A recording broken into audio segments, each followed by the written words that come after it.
on the Minnesota Wild podcast, presented by Ag. Yeah, it's tough. It's still pretty fresh, right? It's almost just an empty, kind of numb feeling even right now. So. The McKinnon goal, obviously a heck of a shot by an elite player. Like, what was your kind of read on that one, and kind of maybe just making sure like Walton had the view of it, or kind of? Yeah, I don't know. That 6-on-5, that's a hell of a shot too, right? And then the open net he had for Team Canada, same kind of spot.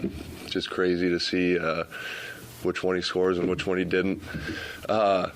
But no, 6-on-5, we have to stay as D kind of closer to the net there, right? Just for if there's a rebound there and it's loose in front, they got an extra attacker. Yeah, I don't know. That was a great shot. That's really not many guys in the league can do it, and he's one of them. The way you played it too. I mean, does the power play go early in the series stick in your mind there, where he gets the pass through the Landeskog, so you're sort of caught in a tough position on how to defend that? Yeah, no, and the defending that, our system is the D stay tight at the net. It's not really our block. If it's a one-timer at a quick play, you're going to try to make yourself big and be in that lane. But from where he's standing, that our system is we gotta stand at the net front and be ready for any chaos that could happen there. As far as the goal earlier that you spoke about, that's a tough one. That's a hero or zero play, right? I think there was 2 or 3 in the Dallas series. It was a hero slide. That one was a zero. Fortunately, it was only the second goal of Game 2 and not at a different time. But yeah, would like to have that back. Jake, we've joked that defensemen are never truly healthy, but anything you're dealing with coming out of this season? No, nothing. Knock on wood, it's been good. I'm going to go see the doctors after this and hopefully pass all the tests. I will pass all the tests. What's the biggest thing you think you guys learned from this Colorado series? Or probably the standard or the benchmark, I guess. You went past Dallas, but where you guys need to go they're willing to go through anyways in future years. Can you say that again? Yeah, what's the biggest thing you learned from this series or from playing against Colorado to where to getting over that next step, because they're going to be in your way in coming years here too? Yeah, that was we played 2 awesome teams in the playoffs. We were fortunate to play those 2 teams too, right? We got to learn a lot, like you said. I guess one thing you can take away is the margin for error is so slim when you get into those against those really great teams. That's one thing I would say is, yeah, you got to be really detailed for the whole 60 minutes. What did you learn, and maybe what did you remember about the early days of your career watching Damon Hunt kind of just dive right into the playoffs the way he did? Yeah, Huntsy's impressive to me. He had what did he play, 30 games this year?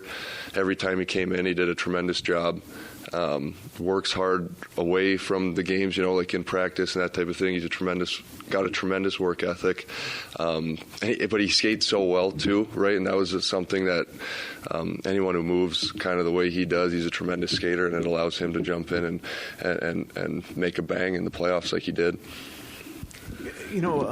For you personally, how tough of a playoff was it? I mean, I remember talking to Faber earlier in October, and he said it just feels like I'm on the ice for every single goal against. I mean, yeah. Did it feel that way for you? Yeah.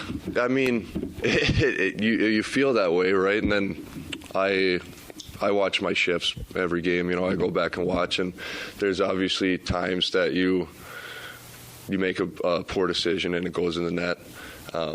I don't think that was the case for a majority of the playoffs, but yeah, it definitely felt like any time a puck went in the net, I was on the ice.